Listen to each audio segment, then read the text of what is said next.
Yung sinasabi na huwag mahiyang humingi ng tulong o huwag atubiling humingi ng tulong, huwag mahiya na lumapit at humingi ng tulong, mga ganyan, yan po talaga yung pinakauna sa lahat.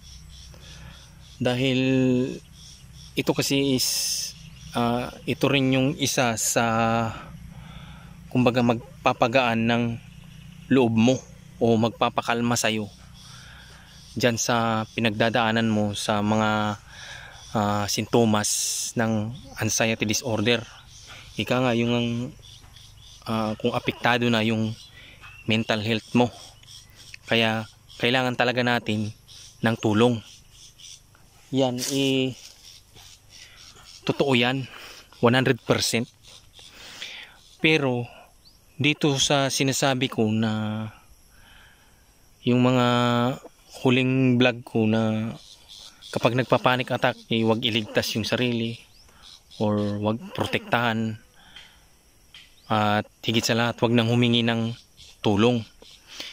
Yan po kasi kaya ako sinasabi yan, kasi ako naintindihan ko na, kumbaga naunawaan ko na at nadiscover ko na kung bakit hindi natin kailangan protektahan o iligtas yung sarili natin kapag tayo ay dumadanas ng discomfort, lalong-lalo na yung takot.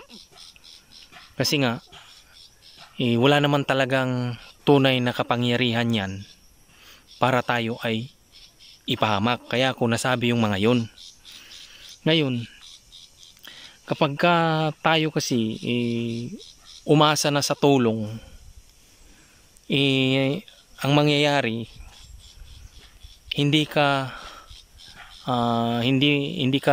tatayo sa sarili mong mga paa. Kumbaga hindi mo kayang tumayo sa sarili mong mga paa kasi hindi ka natuto, dahil ang tanging alam mo lang na gawin is humingi ng tulong, na yung tulong na kailangan mo is pakalmahin ka lang or pagaanin lang yung loob mo.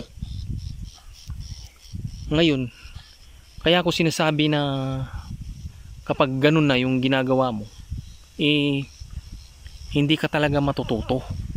Dahil darating yung panahon na yung itinuturing mo na magpapakalma sa'yo o magpapagaan ng loob mo, pwedeng hindi ka na niya matulungan, or pwedeng hindi mo na siya malapitan, kasi ang isang tao kasi meron din hangganan yan. Kumbaga meron din yan sariling problema. Hindi po masama ang humingi ng tulong.